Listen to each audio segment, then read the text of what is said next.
Vamos falar de uma estrutura avançada. Então, agora você tem a possibilidade não só de ter uma super funcionária inteligente, no caso, a Amora, como você também pode ter um time de multi-agentes inteligentes.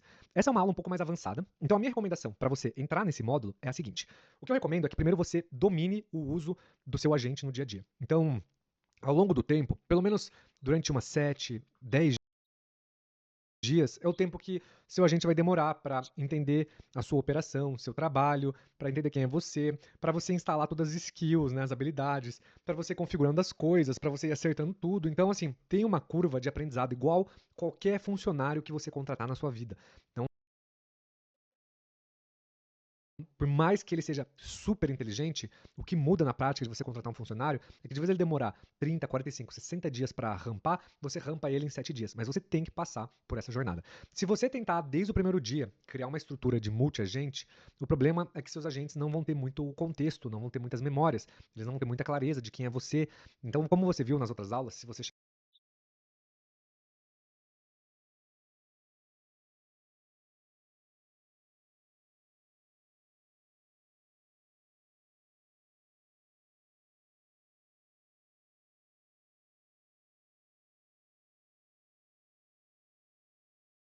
chegou a assistir, você viu que toda vez que eu dava novas instruções pro meu agente, né, que a gente construiu aqui juntos, ele ficava voltando e falando assim, cara, legal, aprendi isso, mas quem sou eu? Né? O que eu faço? Por que eu faço isso? Então é muito importante você ir alimentando esse seu bot, tá? Agora vamos supor que você tá vendo essa aula depois desse tempo. E você já alimentou ele, você já chegou num limite ali bacana. Você já usa ele para bastante coisa, já gera relatórios, já criou sua página, landing page, você já fez um monte de coisa. E agora você quer evoluir para uma outra estrutura, tá? Então vamos falar sobre essa estrutura de multi-agentes, de você ir de uma estrutura solo para um time, tá? Então é o seguinte, né? Regra de ouro: menos é mais. Então, multi-agentes em fundação, bagunça. Então, certifique-se de que você já tem uma memória criada, já tem uma identidade e que você já criou as suas proatividades, né? Em tudo que a gente veio construindo nos últimos módulos, né? Então, antes de tudo isso, é muito importante você ter essa fundação. Então, quando utilizar um multi-agentes? Quando você tiver uma tarefa especializada, então, por exemplo, eu tenho um agente de conteúdo, um agente de código, um agente de vendas. Quando você precisar de autonomia, então, tarefas que rodem independentemente de qualquer coisa, né? Então você tem ali, tipo, tarefas que, por exemplo, uma estrutura de suporte e uma estrutura de produção de conteúdo. São tarefas independentes, que elas têm autonomia para rodar, têm autonomia para fazer suas coisas. Então, ela tem esse contexto necessário de autonomia e ela tem um contexto isolado, né? Então, projetos que não podem poluir a memória principal. Então, por exemplo, voltando ao exemplo de você ter várias áreas, né? Então, se eu pegasse a Amora, que é meu agente, e eu produzisse conteúdo com a Amora, cuidasse de pipeline de vendas, cuidasse de suporte, cuidasse não sei o quê, a memória dela ia encher muito e ela sempre ia ficar com muito contexto, ia sobrecarregar muito tudo, ia virar uma bagunça. Então, naturalmente, você tem que ter projetos que não poluem a memória principal. Então, assim, eu tenho vários agentes, né? Eu vou mostrar para vocês ao longo dessa aula, mas é importante porque daí você consegue isolar cada contexto para cada agente, igual funciona no nosso grupo do Telegram que a gente viu aqui, né? Então, por exemplo, um MVP, um produto mínimo viável que você poderia construir desse multi-agentes, é você ter vários canais aqui no seu Telegram, que de certa forma ele também tem, cada canal tem seu contexto, cada canal tem sua construção, né?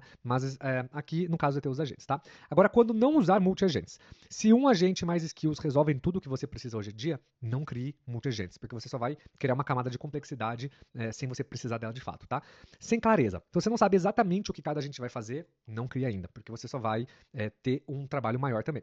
Fundação fraca. Se você ainda não tá há muito tempo usando o seu bot, não tem uma memória, não tem uma identidade, não tá rodando ainda como aquele assistente que você olha e fala, cara, isso aqui me economiza 2, 3 horas por dia, então você ainda não chegou lá, tá? Então, como funciona, né? Então você tem essa arquitetura aqui de que é um gateway para todos os seus agentes, né? Então o OpenClaw, ele usa um agente para cuidar de todos. Então o main, no caso é a Amora, e aí eu tenho esses 3 subagentes aqui, tá? Então eu vou dar uma dica para vocês antes de seguir aqui sobre essa arquitetura de níveis, tá?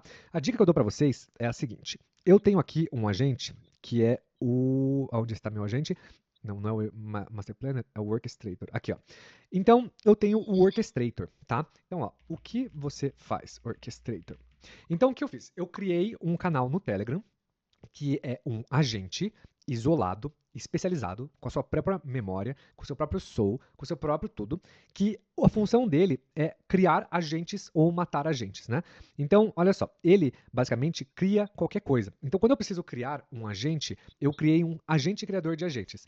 Então, toda vez que eu crio um agente, ele pega todos esses arquivos aqui, ó, tá? Ele pega aqui o soul, o agent e o user. Então, ele cria aqui todos os dados, né? E eu também uso ele para revisar outros agentes, né? Então, ele vai lá e ele revisa os agentes para ver se dá para melhorar, para ver o que está funcionando, o que não está, né? Então, aqui, ó. Qual que é a missão dele, né? A missão do Orchestrator é gerenciar o ciclo de vida dos agentes, criação, configuração, manutenção e aposentadoria. Eu sou o DevOps dos agentes. Então, eu crio novos agentes, como Workspace, Configs e Binds, eu modifico agentes existentes, eu desativo e removo agentes, eu instalo skills nos agentes. Então, como funciona? Eu recebo pedidos seus ou da Mora, ou seja, eu posso pedir para a Mora acionar o Orchestrator, porque a Mora é minha braço direito, né? Meu braço direito. Então, eu posso pedir para ela usar o Orchestrator e criar agentes, né? Ele valida tudo antes de aplicar, ele tem operações destrutivas, ele pede uma operação, vamos para e ele executa sistema imunológico, né? Então, aqui a gente tem um main, dessa aula, a gente tem um master planner, que é o cara que eu fiz para montar planejamentos para conseguir estratégicos, montar esse e a gente tem sistema o Orchestrator, imunológico. né? Então, de Nem novo, fui você eu pode usar qualquer canal do Telegram aqui para você colocar esses agentes, né? Então, você pode ter vários agentes, cada um tem uma própria personalidade, um próprio contexto dentro de um canal. Então, aqui eu tenho esse Agent Master Planner aqui, né? Na minha esquerda. Eu também tenho esse Agent Zoom, que é o assistente do meu curso. Inclusive, é até engraçado, né? O Agent Zoom, por exemplo, é o que eu recebo muita dúvida de alunos, né? Então, eu tenho um curso chamado MicroSAS Pro, que inclusive eu vou deixar um cupom para se você estiver nessa jornada de montar um seu MicroSAS, você pode entrar nesse meu curso mais completo, e esse cupom, não só você abate o valor que você pagou desse curso, como eu também já te dou um desconto maior ainda em cima, só para te dar aquele incentivo a mais, tá? Então, nós temos agora esse grupo do MicroSAS Pro, que é onde eu ensino as pessoas a construírem SaaS, a validarem ideias, a lançarem seus SaaS, e nós temos mais de 1.300 alunos, são mais de 500 SaaS lançados e tudo mais. Então, eu recebo muita dúvida dos meus alunos sobre, travei em tal etapa, tô com dúvida de tal coisa. Eu também recebo muita coisa no meu Instagram das pessoas lá, lancei um SaaS, não sei fazer isso, não sei fazer isso. Então eu uso o meu próprio agente para tirar dúvida dos alunos. Então o que eu fiz? Eu peguei a transcrição inteira do meu curso, que é o meu framework, e eu transformei essa transcrição num framework e transformei ele num agente. Então toda vez que alguém pede coisas para mim, eu simplesmente colo aqui no meu agente e eu copio a resposta dele e mando para meus alunos. Então, uso do Firebase e Firestore, mas eu sinto por que mais as que eu tenha pessoas, às selecionado. vezes, não exploram com muito afinco a questão de conversar com agentes, né? Então, funciona super bem. Então, eu criei um agente para o meu curso, tá? Eu, inclusive, vou deixar o cupomzinho dentro do Leia-me ali no nosso guia do Google Drive, tá bom? E aí, assim por diante, tá? Então, se você estiver nessa jornada, não esquece de conhecer o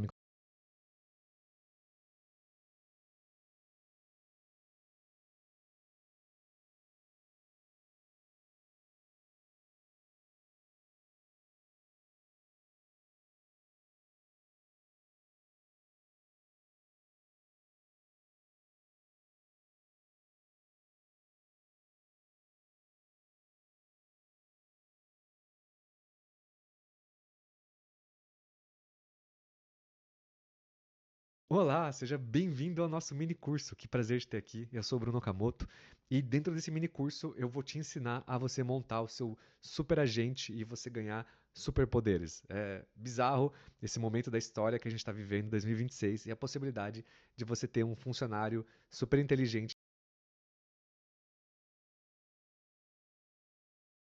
Bom, agora vamos falar com muito afinco a questão de conversar com agentes, né? Então, funciona super bem. Então, eu criei um agente para o meu curso, tá?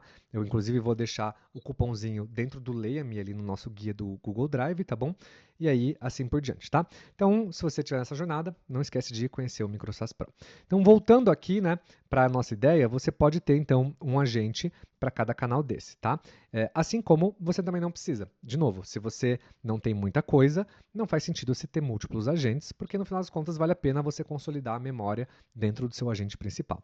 Então, no meu caso, o que eu fiz? Eu criei uma performance para os meus agentes, tá? Então, o que eu fiz? Eu criei 4 níveis para os meus agentes. Então, o agente nível 4, que é a Amora, ela tem total autonomia e eu confio cegamente no output dela.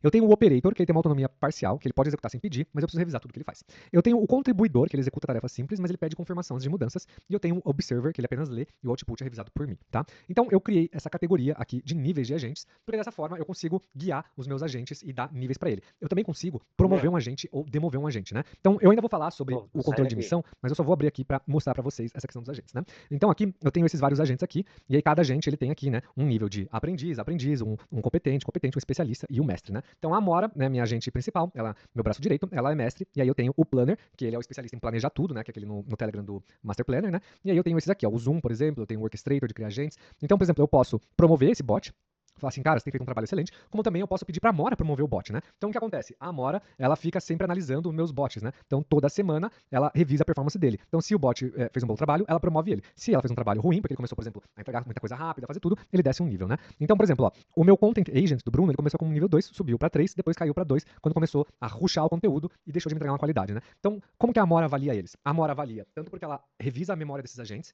então ela tem essa memória compartilhada com eles, ela traz essas lições deles, como também a Amora, por exemplo, eu dei muito feedback negativo. Então eu cheguei aqui no Telegram e falei assim, cara, ficou muito ruim isso aqui que você fez. E aí a Amora vai lá e dá uma bronca naquele agente e ela demove o agente também, tá? É isso aí. Aí, como que faz para esses agentes conversarem entre eles, né? Então a gente tem esse arquivo chamado team.md, que ele é o registro de todos os agentes. Então, cada agente sabe quem faz o quê, né? Então a gente tem aqui a Amora, a gente tem o Content Agent, a gente tem o Code Agent, a gente tem o Sales Agent aqui, por exemplo, né? Então, a gente também tem esse Workspace e a gente tem uma área chamada Shared, que é uma área compartilhada. Então, aqui é onde ficam os resultados do trabalho de todos os agentes e aqui ficam as lições aprendidas. Então, sempre antes de compactar a conversa, os agentes tiram as lições aprendidas e salvam aqui, né? E aí a gente tem o agente principal aqui, que é o main, depois cada agente separado aqui dentro, né? Então, a gente tem um workspace compartilhado de resultados e um workspace compartilhado com a memória, o soul, o identity de cada agent e tudo mais, né? Então, como funciona, tá? A gente tem um modelo de Hub Model com Mesh Model, tá? Então, o Hub Model é esse agente principal que faz curadoria, né? Então, agentes especializados executam, o MEI a gente consolida, tá? Então, como funciona? A Amora, ela manda os agentes fazerem os rolés, né? Então, por exemplo, conteúdo é uma atividade que eu demando muito. Então, eu produzo muito conteúdo para muitas redes sociais. Então, eu preciso estar ciente do que está rolando no Twitter, preciso estar ciente do que está rolando no YouTube, preciso analisar concorrentes, preciso ver pauta de conteúdo, preciso postar conteúdo, preciso fazer draft, preciso ver acompanhar o mercado. Então, eu faço muita coisa que demanda muita iniciativa em paralela, né? Então, eu tenho esse meu agente de conteúdo que ele todos os dias roda o Chrome e pesquisa nas redes sociais o Trending Topics, pesquisa o que meus concorrentes estão falando, pesquisa tudo mais. Ele também transforma vídeos do YouTube automaticamente em conteúdo para todas as redes sociais. Ele faz esse waterfall, essa cachoeira de conteúdo. Então, tudo isso é coordenado pela Amora, né? Então, a Amora dá spawn no agente, o agente vai lá, faz todas as coisas dele, baseado no identity, no soul, nas coisas dele. Depois ele traz o resultado pra Amora. A Amora olha o resultado e fala assim, interessante, gostei, ou não, volta lá e faz de novo, né? Então, é muito legal, assim, que meu agente, ela é chefe de outros agentes, né? Então, isso é muito legal, assim. E os outros agentes se focam só em execução, né? Agora tem o Mesh Model, né? O Mesh Model é que todos os agentes leem tudo e vira uma bagunça. Então, assim, eu pessoalmente não gosto do Mesh Model, agora tem gente que usa, que o Mesh Model é tipo assim, criei uma empresa autônoma que roda 100% sozinha. O Mesh Model permite isso, entendeu? Os agentes fazem as coisas, eles conversam com o outro, um passa uma tarefa para o outro e vai indo assim, mas eu acho que vira uma zona. É a mesma coisa que você ter uma cidade sem regras. Aí eu pessoalmente não gosto, né? Então, como que eu faço o modelo de tokens, né? Eu uso pra Amora, meu main, o Opus, pra produção de conteúdo eu uso o Sonnet, eu uso o Code, né, pra fazer desenvolvimento eu uso o Sonnet, a não ser que eu peça pra ela fazer um desenvolvimento profundo, né? Então, toda vez que eu uso a palavra profundo, pesquisa profunda, desenvolvimento profundo, pense profundamente, eu ativo o Opus e eu uso o Opus às vezes. Então, por exemplo, QA, né? Então, teste de qualidade, tá? Então eu fiz um SaaS, né? Eu fiz esse controle de emissão aqui que vocês estão vendo. Então isso aqui é um SaaS, e ele tem tudo dentro aqui para ser um SaaS, né? Ele tem todas as sessões, são todas ligadas no Supabase, então é uma ferramenta completa. Então toda vez que eu desenvolvia uma funcionalidade nova, eu rodava um agente de testes, né? Então esse meu agente de código, ele ia lá e fazia todo o debug da plataforma, todos os testes e tal, para ver se tinha problema na API, para ver se tinha problema nas coisas, né? Então, assim, às vezes eu usava Opus, às vezes eu usava o Sonnet, mas eu recomendo sempre deixar nessa estrutura aqui, tá? Então nem toda a gente precisa de Opus. Então vamos lá. Então, como aplicar isso na prática, tá? Então eu quero que eu deixei um PRD, tá? Então a gente vai pegar esse PRD aqui, então esse aqui é o prompt, tá? Então vamos colocar o prompt aqui. E eu vou colocar esse PRD também aqui. Então já vou vir aqui. Vamos ver como vai ficar aqui. Um ponto enquanto carrega aqui, né? Se você tem dúvida de como montar esse Master Planner, pede ajuda para ele mesmo aqui, tá? Então deixa eu ver se eu tenho aqui o histórico salvo aqui. Aqui eu achei um prompt que eu fiz inicialmente, tá? Então olha só. Amora, neste canal vamos ligar o Thinking High. E ele tem um único e exclusivo propósito entre eu e você, planejar. Então, tudo que conversarmos nesse canal, você precisa entender, planejar e montar o plano perfeito. Seja um spec, seja um PDR que eu escrevi errado, e você pode usar esse template, então eu coloquei um aqui, ou qualquer tipo de planejamento. Todo planejamento que fizermos, você pode salvar na pasta Planning, e se ela não existir, pode criar. Porém, se o planejamento ficar parado lá por muito tempo e não for utilizado, pode arquivar ele. Esse agente deve ter o seu soul, seu tool, seu agent, seu memory, tal, para esse agente. Lembre que ele vai operar de forma independente e deve ter sua própria identidade. Podemos isolar ele num sandbox também, tá? Então aqui a Amora criou, né? Ela fez todo esse processo aqui, né? E aí, tudo certinho aqui, blá, blá, blá, blá. Então, eu deixei tudo isso pronto, de novo, vocês têm acesso a tudo isso, tá? Então, dentro da nossa documentação, aqui você tem o PDR desse Multi-Agent Setup, tá? Com toda essa estrutura que eu expliquei para vocês. E vocês também podem usar o prompt que tá tanto nas pastas como o prompt aqui do módulo. Então, vamos ver como que o nosso Telegram fez, tá? Então, ele tá criando aqui, patch não limpa o campo, vou tentar criar os Chrome sem model override, tá? Bom, aqui ele tá ainda na aula anterior que a gente tava falando aqui do Chrome, né? Então, aqui no que aconteceu foi que ele rodou aqui e não encontrou esse modelo dele, tá? Então, assim, uma coisa que é interessante é sempre que o seu a gente encontrar algum desafio, ele mesmo vai lá e corrige, né? Tipo, olha só, ele mesmo corrigiu o problema do Chrome dele, tá? Então, olha só. PRD multi-agent, li tudo antes de implementar, pra ser honesto. Agora não é a hora, olha só. Por que não é a hora? Poxa, ele fica apagando as mensagens e editando, cara. Olha só. Então ele falou que a identidade básica não tá feita. Ele não tem soul, nem identity, nem tal. Então o agente principal precisa estar sólido antes de criar subagents. Modelo único. Com o out token Anthropic mais Pro, só temos acesso ao Opus. Não consigo usar o soul nem em sessões isoladas. Multi-agent. Esse aqui tá errado, tá? Ele consegue criar, sim, modelos por sessão, tá? Sem integrações. Então ele também não tem nada, né? Então, tipo assim, pô, você vai criar um agente que não tem nada. Então o que ele pode fazer é criar a estrutura do shared do team, né? E preparação e tal. Bruno, você direto como o PRD pede, né? Não é hora. Não é por falta de vontade, porque o multi-agent agora vai dar mais trabalho, não menos. Não tem identidade, modelo único, sem integrações, dia 1 de operação, então ele não tem história. Cara, olha que inteligente que é, mano do céu, né? Bizarro. Mas é isso, gente. Essa é a aula de multi-agent. Qualquer dúvida, é só mandar no nosso grupo de WhatsApp.